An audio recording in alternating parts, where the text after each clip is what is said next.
I think when I was younger, in my 20s, say, I never thought much about disease, illness, getting sick.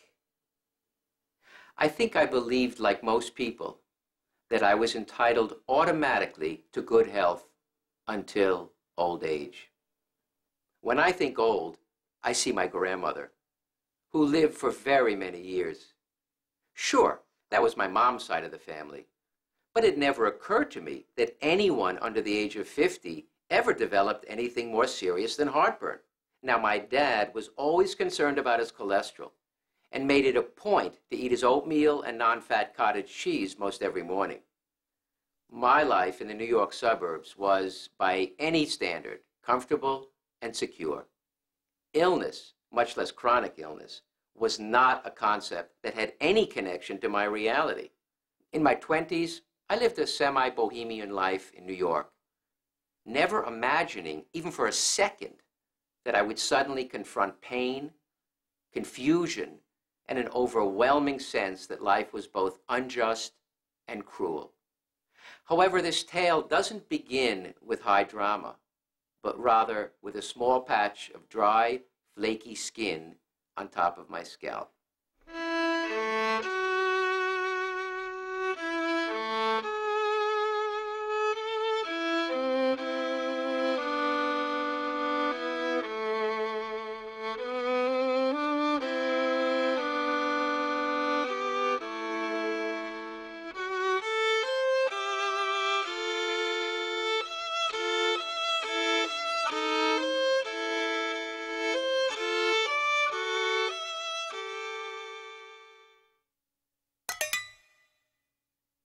Psoriasis. Well, I think I've heard the word. Psoriasis of the liver. Liver? Yeah. I know that it's a disease of alcoholism. Cancer. Maybe something to do with your back?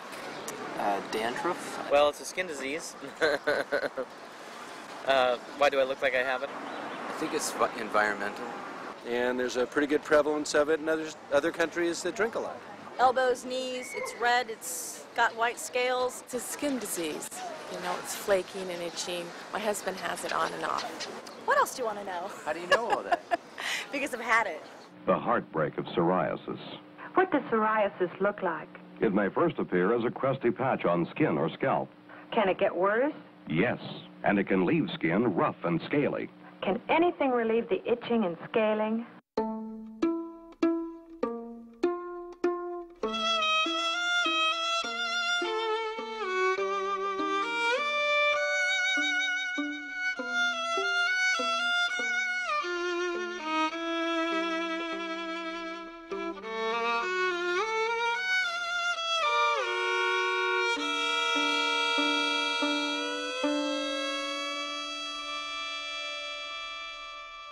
I see a big, red, ugly spot, flaky skin.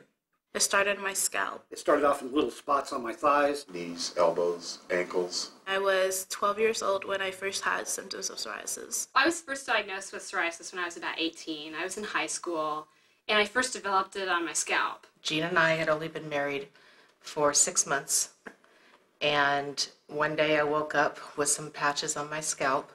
And within 6 months, 70% of my body was covered with psoriasis.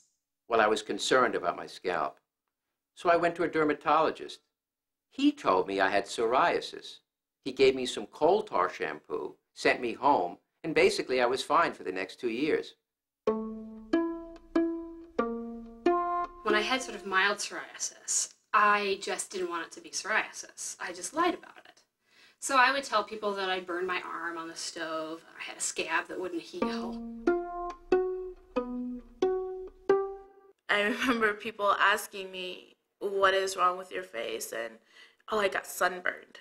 You hide and you're in denial, and that's your way of survival. That's my way of survival. I don't wear shorts often because it's so visible on my legs. I don't think that shorts are that important. I'm willing to hide the psoriasis, stay a little bit warmer.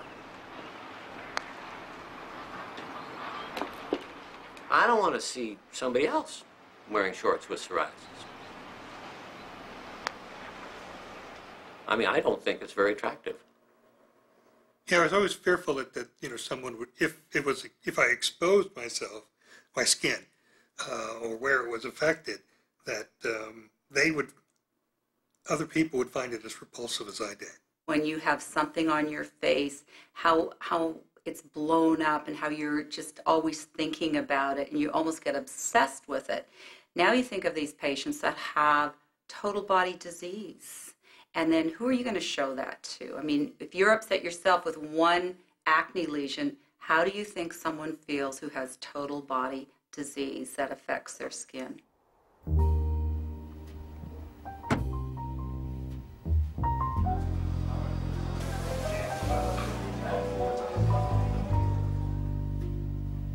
Even when I'm doing well and my psoriasis is under control, I feel self-conscious.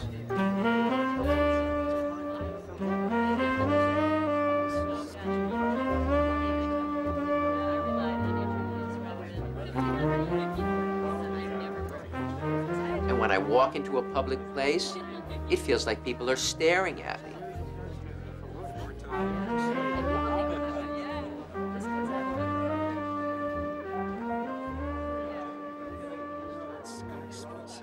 Now, this has happened before. I know it has.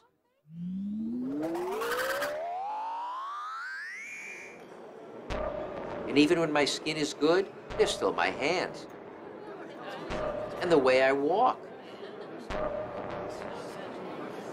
There's always something for them to stare at.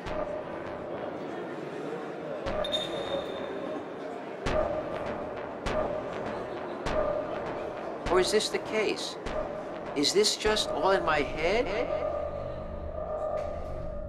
Or not? When I'd get into the pool, other young mothers would start taking their kids out of the pool. So How did that make you feel? it made me feel like I was the Dr. Cyclops or some sort of leper. It hurt my feelings, and that's when you go and you cover up and you wear long sleeves and you don't wear shorts anymore. And you don't go barefoot, and you kind of hide your nails if you're pitted on your nails, and you just kind of, you feel like you're being shunned. In cultures, they talk about lepers, and it's clear from the description of these individuals that they don't have leprosy, but they have other conditions, most probably psoriasis. It's clear that the way individuals are shunned in cultures because of the fear that they have contagious disease is inclusive of psoriasis, which is, of course, not a contagious disease. When you look in magazines, people have jobs to airbrush out every single imperfection. So people that do have imperfections look at these magazines and say, oh, they're perfect, I'm not perfect. Well, nobody's perfect. Nobody's perfect.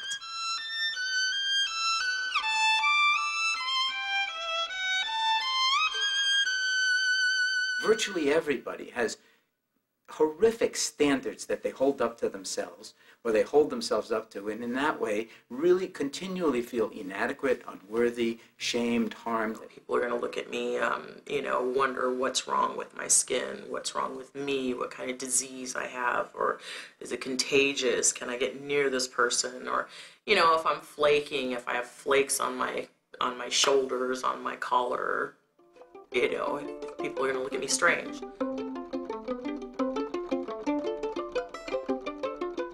If there are black chairs that have cloth and fabric on them that I sit sometimes at a seminar at work, and I'll put my arm up in a certain way. When I sit up, I'll see that I've left some of my skin on the chair. And if it's black, it's going to show. I could remember being in someone's home and, getting up and I'm on a gorgeous black couch and I'd see the psoriasis and I'd want to die right there and then. So in 3 seconds, I'd be thinking, how can I get rid of these flakes that nobody would see? Being at work was really difficult because my skin was always shedding and I would be peeling at it and picking at it. And the ground, the floor where I worked under was just covered with skin sometimes.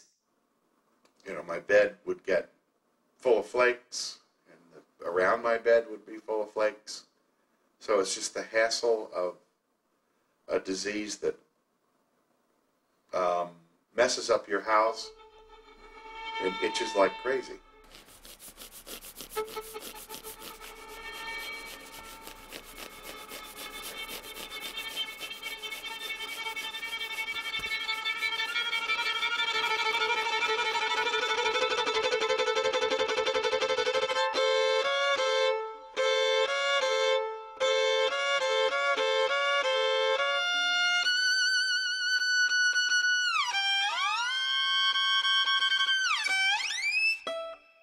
Sometimes it itches, but I don't know why. The itching was just unbelievably unbearable. It was constant and horrendous. Try not scratching an itch that is there 24 hours a day. It is like an addiction because you scratch it, you know you're not doing any good, but yet you continue.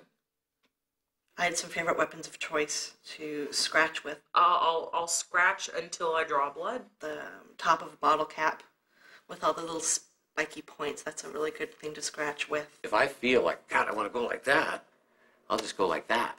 Slapping the skin. You have no quality life. When you itch, you do not sleep at night. Your skin is hot. Your skin is cold. It is the worst part of any skin disease.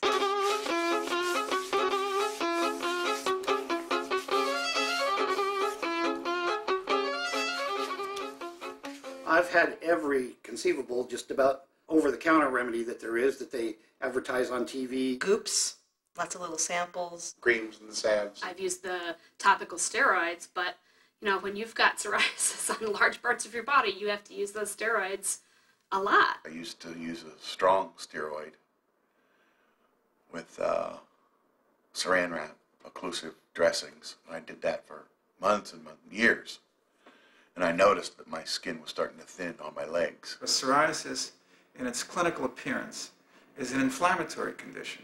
The skin is red, it's inflamed, it's scaling, and a mid-potency topical steroid is very effective at controlling that.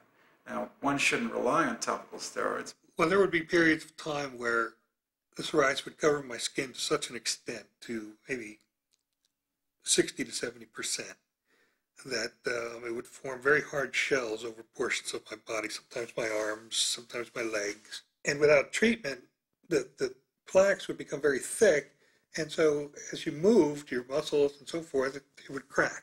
At one point, I developed fissures on the bottom of my feet, which make it very painful to walk. One time I had a doctor's appointment, and I could not get a handicap parking place. I had to park way out. And by the time I got out of my car and I walked to the front door of the hospital, I just decided I couldn't go on any further. It just hurt too bad. And I couldn't get a wheelchair, and I didn't see anybody I could ask for help. So I just hobbled my way back to my car and went home and missed my appointment. My mind and my will is, you know, it's an able-bodied person.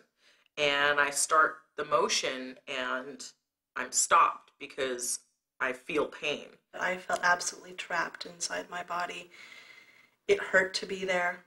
It was, to be honest, at times I was disgusted by my own disease. I woke up at the end of February 1976, I remember, with a very strong pain in the fourth toe of my right foot. The toe was red, it was swollen, and it hurt when I walked. Well, eventually I told my dad. He sent me to his doctor. And in the course of the physical, I told him about the psoriasis. Well, he made the connection between the psoriasis and the swollen toe and told me that I had psoriatic arthritis.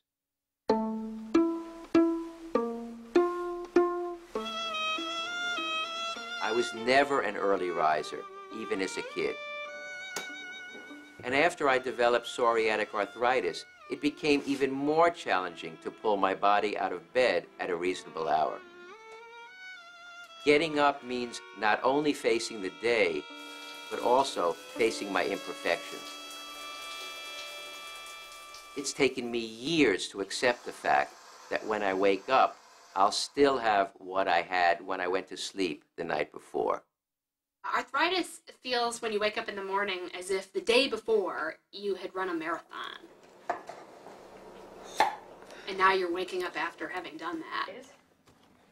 That's what you feel like when you start the day. And I have a job where I work at a laboratory bench, and I need to stand, I need to move around. You come here, you get a special. I have a 2.5-year-old son, and picking him up sometimes is just really painful. On days when arthritis is really bad, it just hurts to pick him up. I think the arthritis, it robs you of the ability to be the person you want to be. I used to love to wear heels. These shoes really help too. And I couldn't do that anymore. And there was everything that I couldn't do. I couldn't play volleyball. I used to play volleyball all the time. I couldn't do that. I couldn't even walk half the time. I was limping all the time. I just learned I can't wear Reeboks because they don't have enough support on the side. So my ankle will do this on the side now. I didn't know about psoriatic arthritis. They didn't clue me in. And I didn't know that you can get it. I just thought that, I didn't know what it was. I knew it was some form of arthritis, but I didn't know what it was. I didn't know how I got it. I didn't know in what connection it had to my skin. This part, like the ball, like right here was so painful. Like I couldn't even and then like my ankle question, it was like on the side. Like, people start complaining of their joints being a little stiff or it's a little hard for them to get up in the morning. These are common complaints. They don't come in saying, hey doc, I have arthritis. They say my psoriasis is getting a little worse and oh by the way, I'm feeling a little achy. Or I'll notice I'm getting a little hard for them to get through the light box and I'll say, you may have some arthritis. They go, really? I didn't know that. In those first few months after my diagnosis, everything got worse. My psoriasis began spreading across my body. It was on my back and my chest and my arms and my legs, even my buttocks. My arthritis got worse also.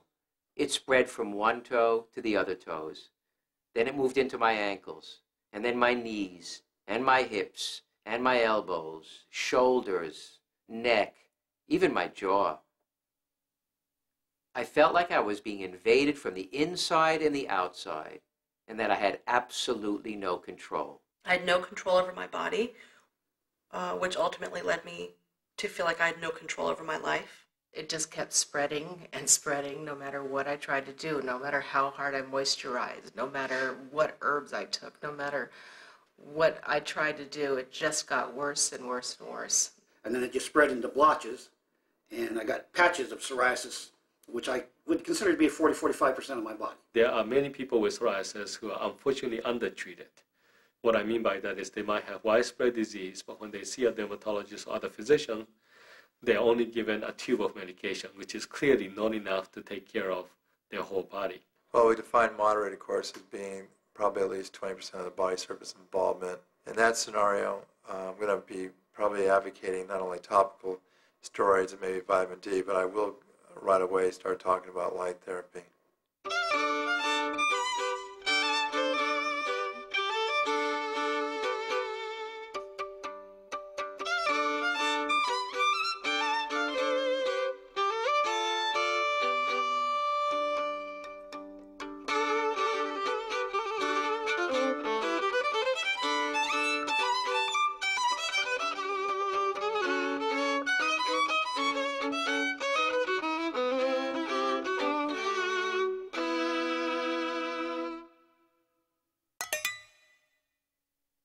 William Geckerman was a dermatologist at the Mayo Clinic.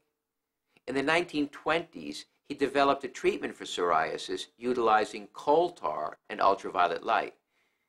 The treatment, simply referred to as the Geckerman, often yields good results and is still used today.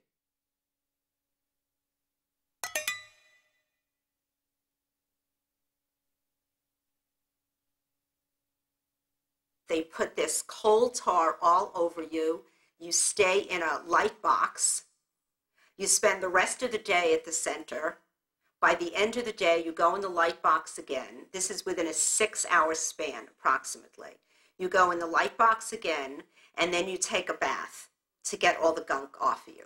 The effect of the tar is an anti-inflammatory, which is one of the ways we look at psoriasis as an inflamed disease. We see these patients over years and years. We grow with them. We see their families. We see marriages, divorces. We see happiness. We see tears. We see a little bit of everything at the clinic, and that's part of chronic disease. The first few times you go in there, you got to take your clothes off in front of the nurses, and that's a little bit nerve-wracking, but then pretty soon you get comfortable with it. Oh, it's very messy. You hate it. The worst part is washing it off in the shower, because for me to get it off, it took I had to take 3 or 4 showers. When you use the creams and the tars, you get an odor, and people tell you you stink. And if they're sitting by you, they get up and they sit elsewhere, and that makes you feel real good. The light is very intense and warm, and they have a fan on. When I had psoriasis very bad on my feet, I was housebound here and with nobody to talk to. When I got over there, I could play cards, we played checkers, we watched TV. Somebody would graduate through the course and we'd have a little party, and we socialized. It was getting to socialize with someone. Patient basically have to stay here all day, every day, from Monday to Friday for at least 4 weeks. It's a very time-consuming, labor-intensive, messy treatment that can only be done in a daycare center or as inpatients. It is the fastest response treatment that I know. They end up with good, clear skin with the fewest side effects and generally some pretty long remissions. For the most part, it's fallen out of favor because of the problems with the tar itself being a carcinogen, its messiness, and also the availability of newer light sources and newer photosensitizing compounds, including, of course, psoralens, which is part of the PUVA or PUVA treatment, which is kind of the modern day version of the Geckerman. There have been many studies done of phototherapy UVB, and it probably is safe to say that it is safer than sunlight. Many studies have looked for an increase in skin cancer in patients treated with UVB. They have not found that. The bottom line is we're not seeing an increase after 80 years of treatment with UVB phototherapy. PUVA, on the other hand, we knew at 5 years that there was a problem. Squamous cell carcinomas are substantially increased in patients treated with PUVA, and now 20 years after the introduction of PUVA, we are seeing a possible increase in malignant melanoma. Fortunately, very small, but still that it occurs at all is troublesome. The sun, the billion-year-old natural treatment for psoriasis. When I took breaks from the UV light box, I was out in the sun as often as it was available.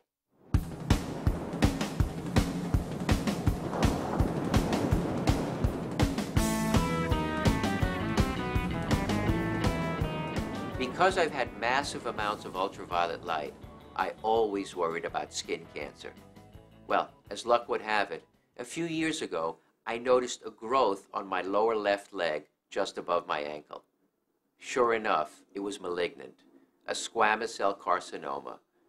And when it was removed, they needed to graft a piece of skin from my thigh. The joys of living with psoriasis. I have regularly recurring cancers now, minor cancers that I just keep an eye on, and every year, every few months, especially here on my scalp because of, I don't have any hair and the sun. Recently, they've discovered my scalp was just loaded with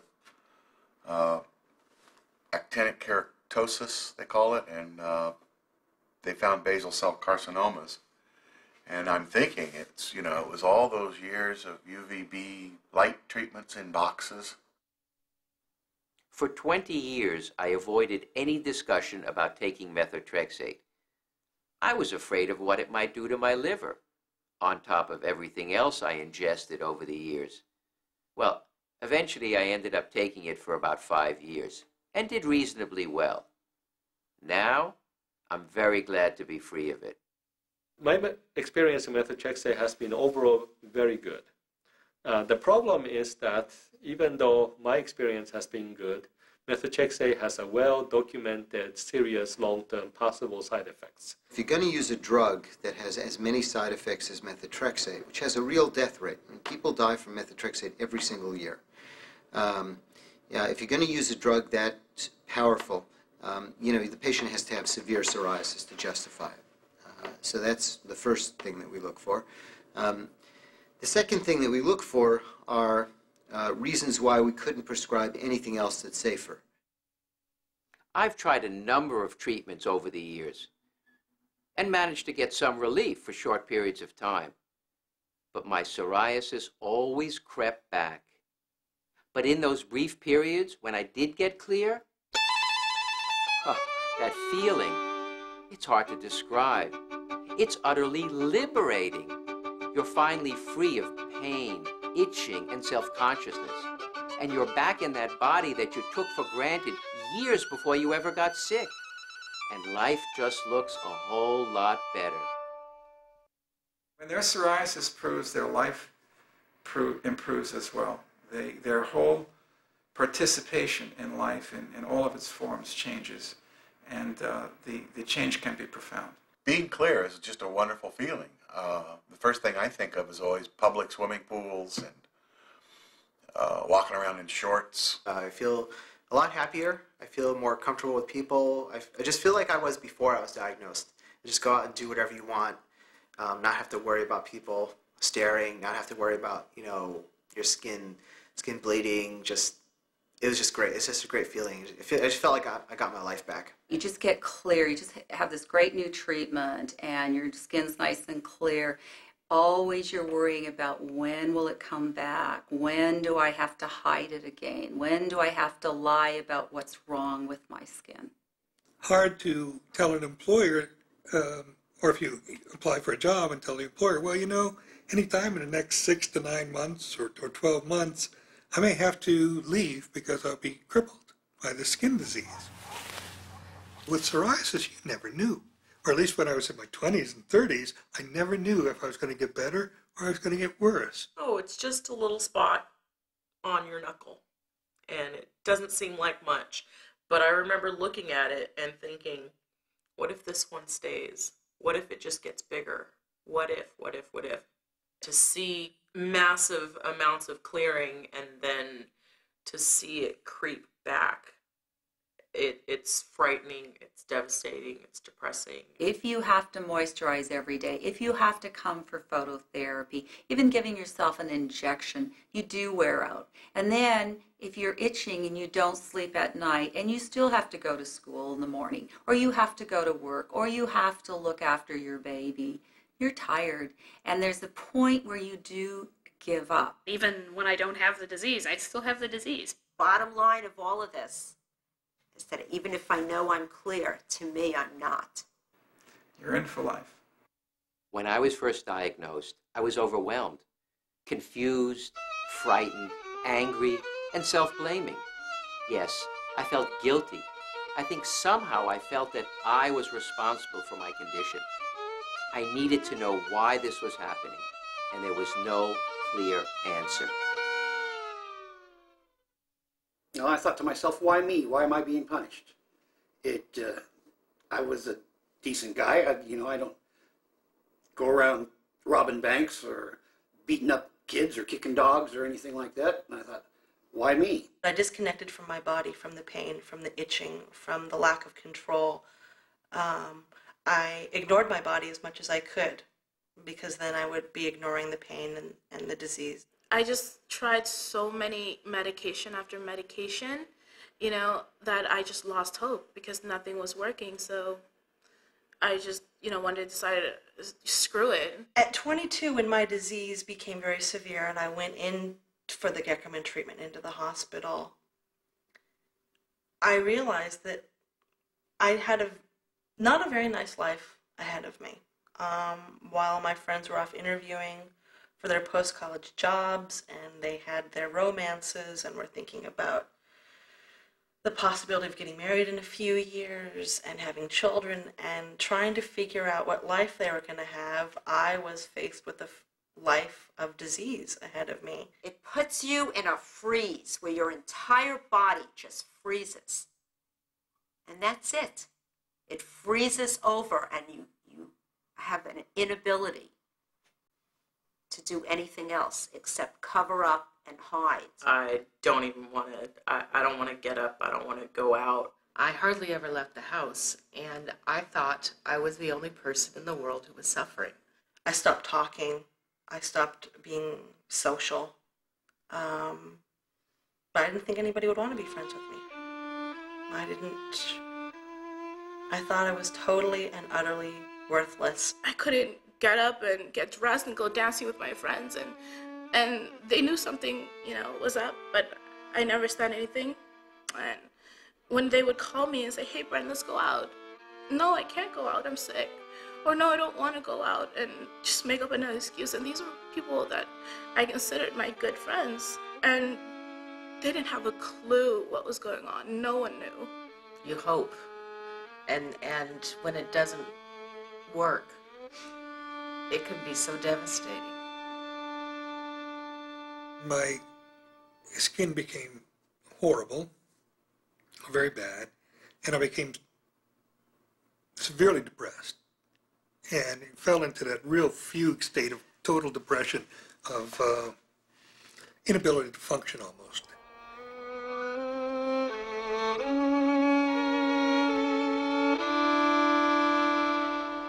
And I was having a debate with myself about the value of life.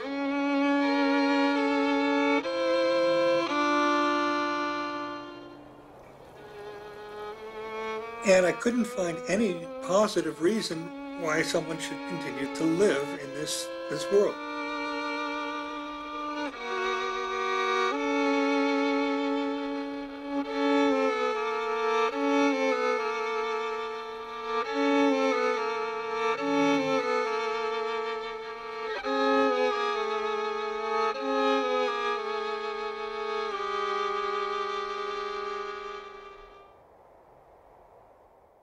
There's no doubt about it. Living with psoriasis has made an enormous impact on every level of my life. And in terms of relationships, well, in that area, I didn't have abundant confidence even before I got sick. It's like what Woody Allen once said. I was out of circulation even when I was in circulation. But as I've gotten older, I've come to understand that things happen when they happen. And until then, well, I'm just going to enjoy my life right now.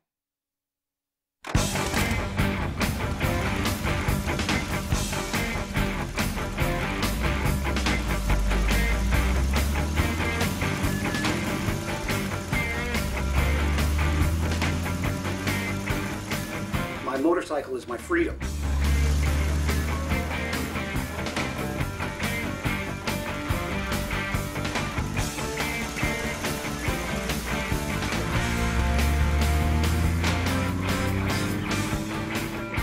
When I was a single man, I'd go out on a Friday or a Saturday night, and I'd go where there was some alcohol being served and maybe a band was playing, and see someone and start dancing with them.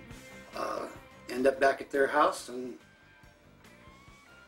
if you get in the house, you've pretty much got it made, usually, I think. But sometimes when you get down to the shirt, then they see my skin up close.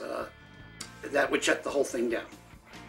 My psoriasis has been bad enough sometimes that it was disabling. And maybe I can't compete with men playing basketball or baseball or football or anything anymore, but I'd like to think that there's someone for everyone out there, and that I could find someone with enough compassion to overlook my psoriasis and that cared for me besides my skin.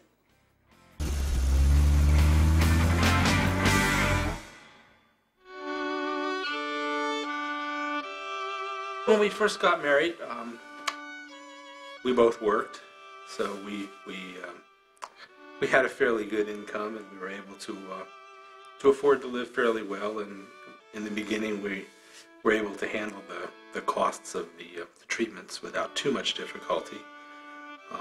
Jody had to stop working a few years ago. Every time we turn around, there's another expense, another couple of hundred here, another half $1,000 there. We've had to make a lot of changes in our plans. We changed where we live. We changed where I work. We changed the routine of our daily lives. It's not anywhere near what we thought it was going to be when we first got married. I know I have a lot of guilt because of the expense of the treatments just to keep me able to enjoy some part of my life. And that I'm not bringing in any money causes me to feel the guilt, but he's been wonderful about it. I just try to be there. When she can't pick something up, I pick it up. When she can't open something, I open it. And when she just needs to vent and kind of yell at the world, I just be there to listen. I think that it puts stress on us individually. I don't know if I would say that it stressed our marriage. I think if anything, it's probably caused us to become closer to each other.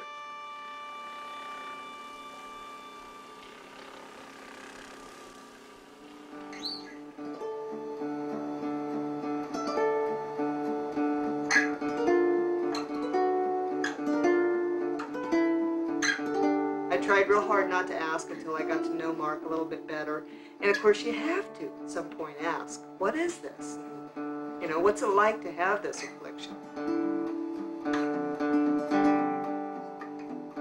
It's not something that was easy to accept. I know that when we were engaged to get married, people tried everything possible, in my opinion, to tell me, well, have you really thought about how he's going to be sick all his life? And is that what you really want in marriage? They tried to convince me that if Mark has psoriasis, it can only go downhill, that he will be a burden, and that when you pick a spouse or you're getting married, you should pick the perfect partner. And I just didn't see life that way. When we were first married, Mark would slather himself in coal tar, and you slept next to somebody who smelled like a dog. You know, it was covered in it head to toe and in these pajamas that were filthy, and that was really a challenge. And to put it on each day, you scrape it off, and you didn't do it, and he did have a flare-up, but he was unbearable. Yeah, it was real hard to live with. You have to have a lot of understanding for the daily regimens of taking care of this affliction.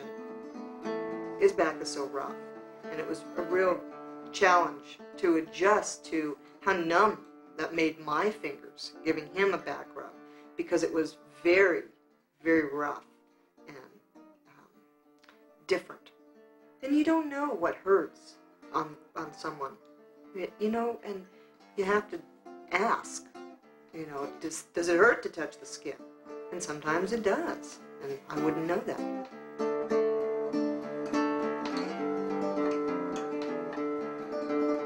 I've been able to do okay. Being a good partner and a lover is very enjoyable for somebody with psoriasis. It's not something that would stop me. And I can tell other people that I can live with this. And I don't feel like it's that hard to be a partner with somebody with psoriasis.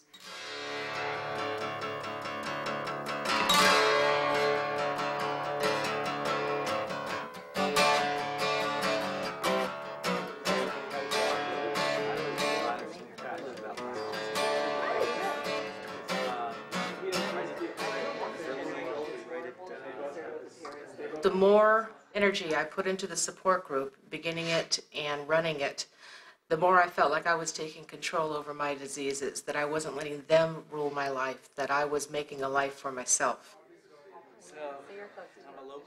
It was just that initial diagnosis of psoriasis that was like a death knell to me. The words that just rang loud and clear was no known cause, no known cure. This was a life sentence.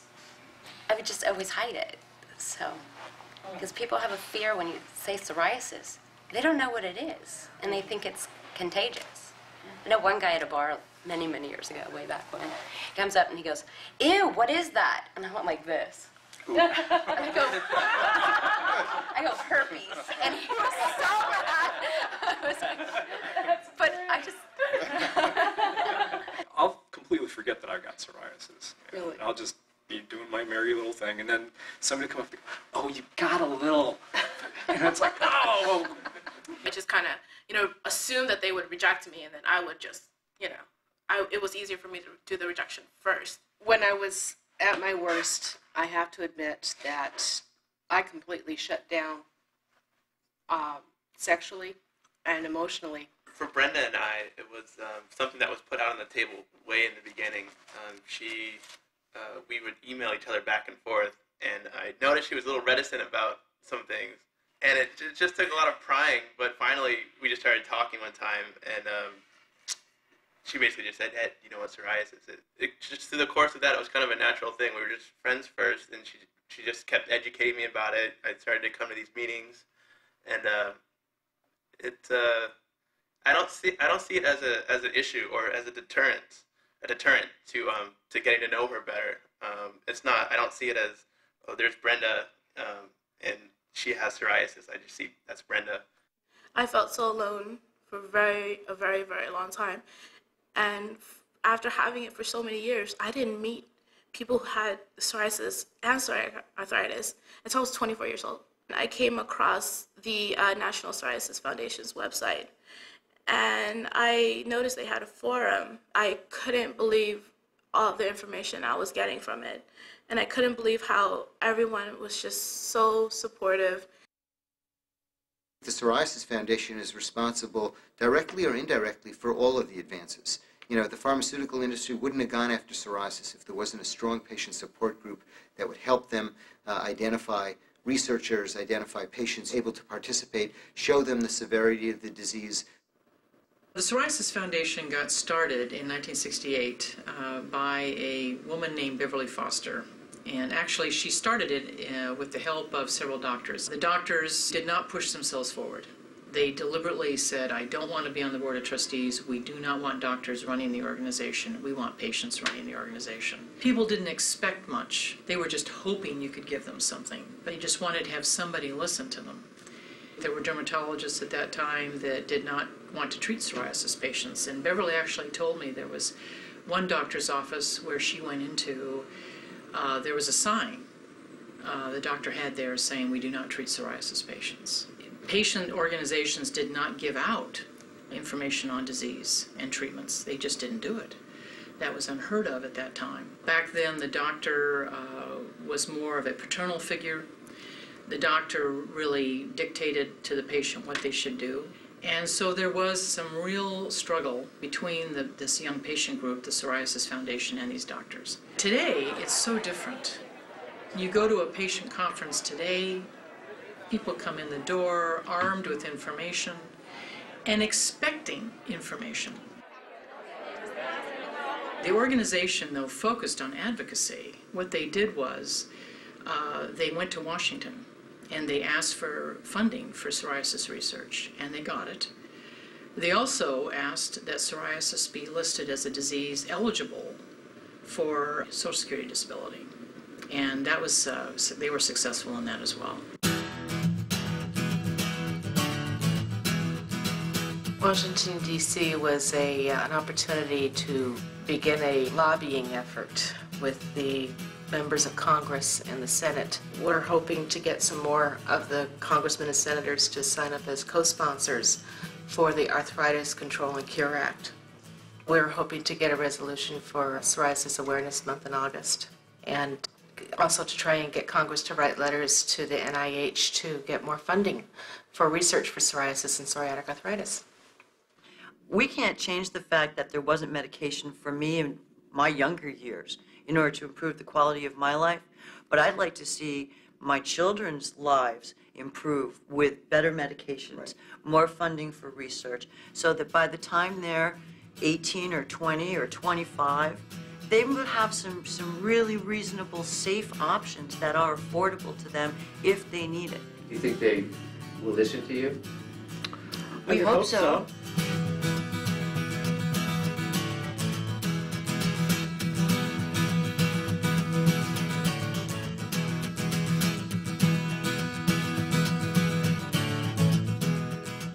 Research is much more than just that person sitting in the laboratory. It is people like you and myself and the staff here and our board of trustees who are the patient voice, and we're out there pushing for funding, pushing for funding. I think the other goal of the Psoriasis Foundation, and your goal should be, to develop a sense of community among people who have psoriasis, psoriatic arthritis. But who else? If we don't get involved, if we're not out there doing things, why should anybody else?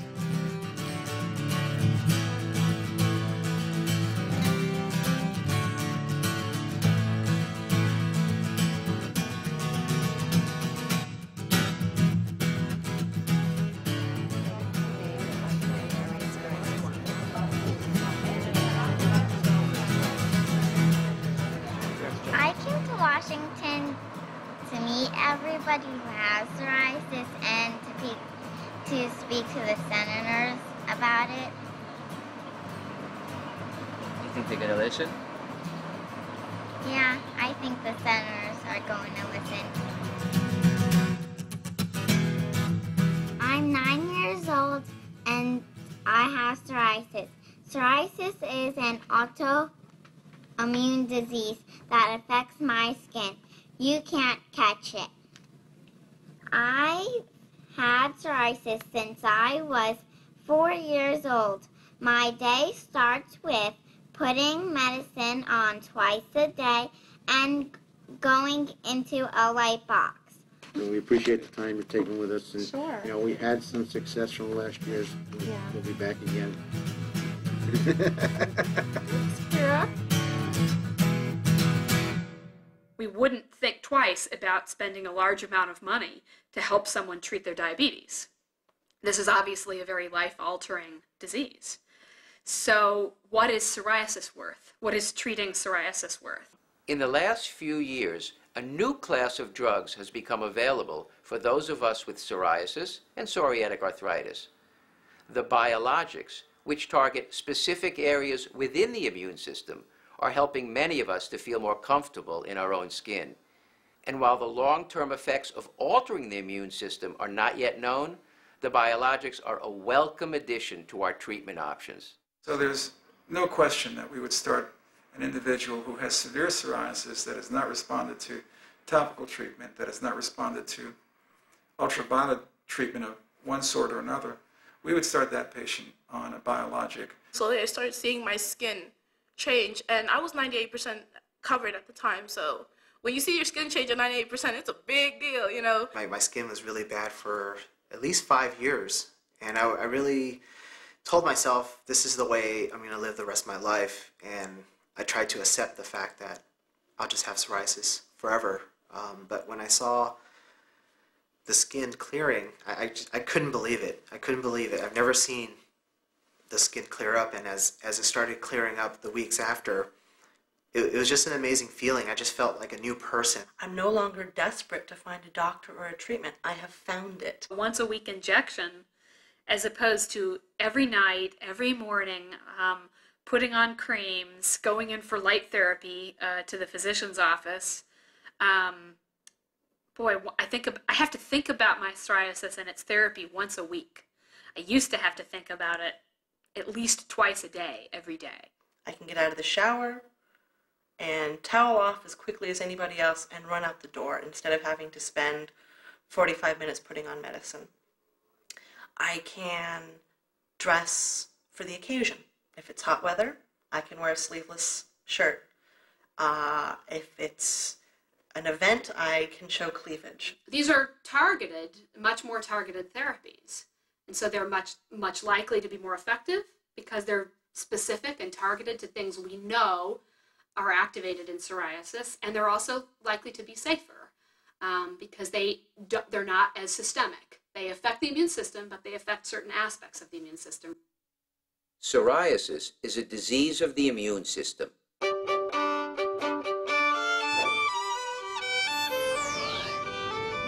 It sends out faulty signals via antigen-presenting cells, or APCs. These contain a substance that causes immune reactions. In the first stage, the APCs travel from the epidermis to the lymph nodes. There, they interact with white blood cells called T cells. The T cells become overactive, and in the second stage, they travel through the bloodstream and bind to the blood vessel cells. This enables them to penetrate through to the dermis and then the epidermis.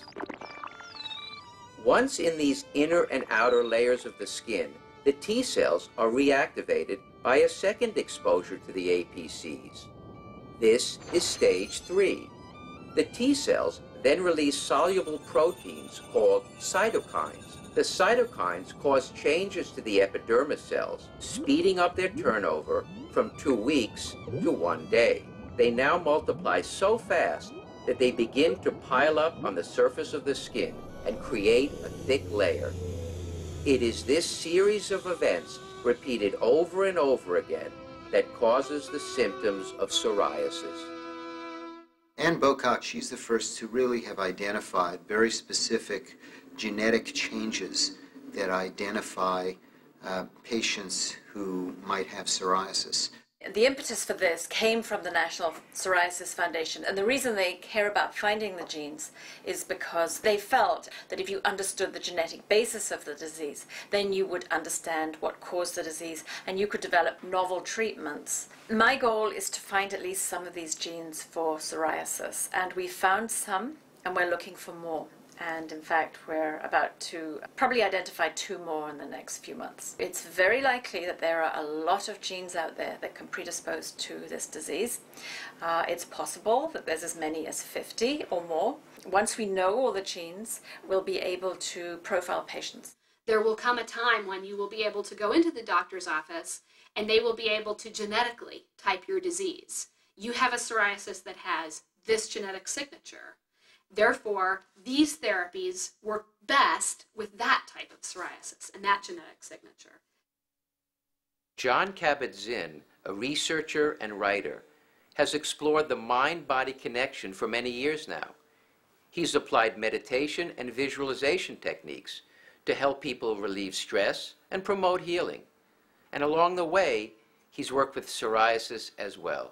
You know, healing, depending on how you use the word in medicine, can be kind of like looked at askance or even a dirty word. If it's bone healing or wound healing, nobody has a problem. But healing sounds a little bit weird, new agey, mystical, and so forth. But when you're talking about the skin, I mean, it's just patently obvious. You see the skin is either involved with psoriasis or it's clear.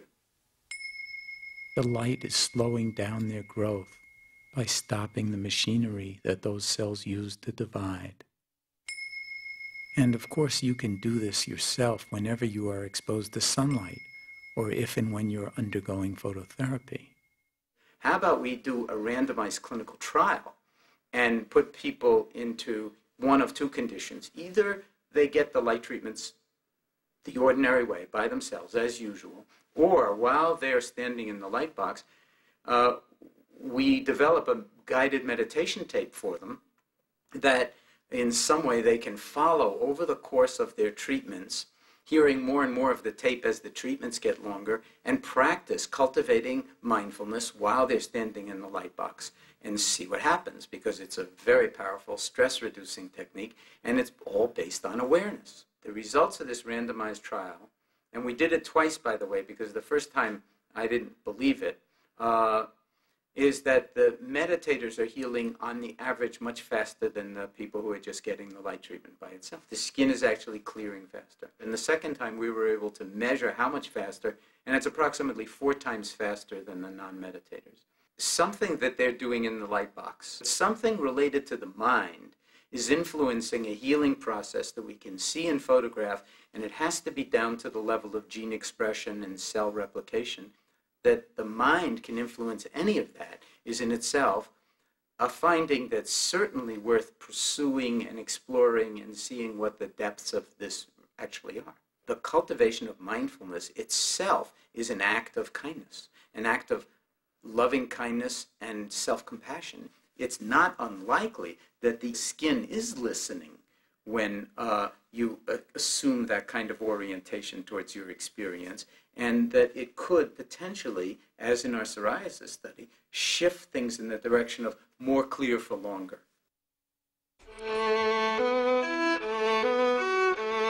one of the things I started to do was photocopy my psoriasis and think about my psoriasis as a language. And that led me into exploring psoriasis as a topic. I took a hospital gown with little garment tags, and on each garment tag was a date. And then on the back side was a sticker. And that colored sticker was encoded to represent something. This one says 11-1301, methotrexate, dose number 4.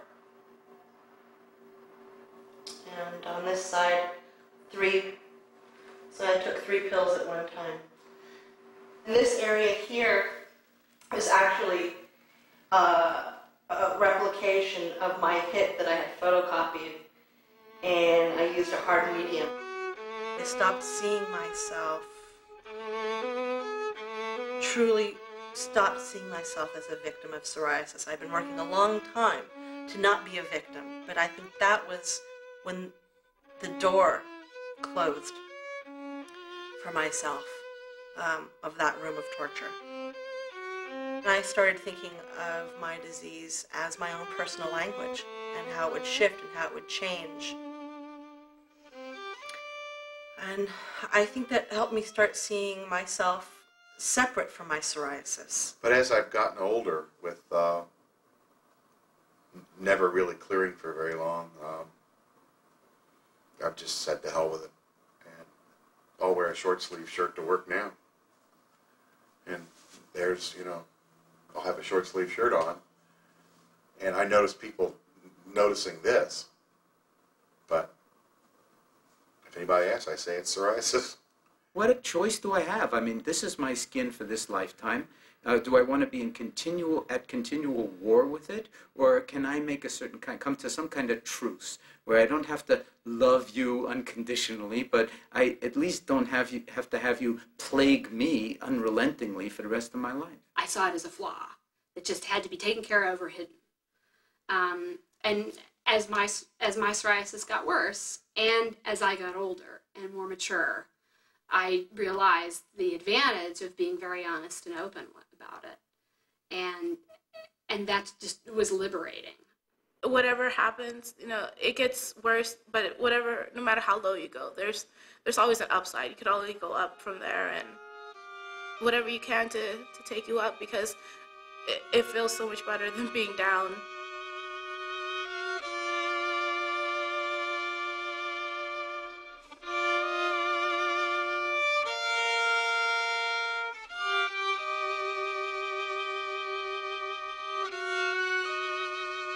When I finally learned that I will have it for the rest of my life, and it's something that is going to be a part of me forever, I guess I just embraced that and said, you know what, if I have to deal with it, let me deal with it with the most information I can get, with the best care I can get. It's very important that when you are diagnosed with a chronic illness or any illness, that you take responsibility for your own health and you get out on the internet and do all the research you can on your disease. It enables you to understand what's going on with your body. And if you research the treatment options out there, you can make more informed decisions about what treatment might be the most beneficial to you with the least amount of risk of side effects. Don't just suffer in silence. You can ignore your psoriasis or psoriatic arthritis, but it won't ignore you. Patients need to be tremendously proactive. I think you are the ultimate provider of your own medical care. People are optimistic. Now, some of this coincides, I think, with the fact that there's more research going on. There's 40 drugs that are being studied for psoriasis now. I mean, can you imagine? In the 70s, there was nothing. Today, you have almost 40 drugs in trial. Maybe down the line we'll know enough about this disease and technology will be improved enough that we can actually cure the disease. The patients won't even need to take drugs. Well, by now, you've seen a varied collection of people, young and old, light-skinned and dark-skinned, all facing the same challenge.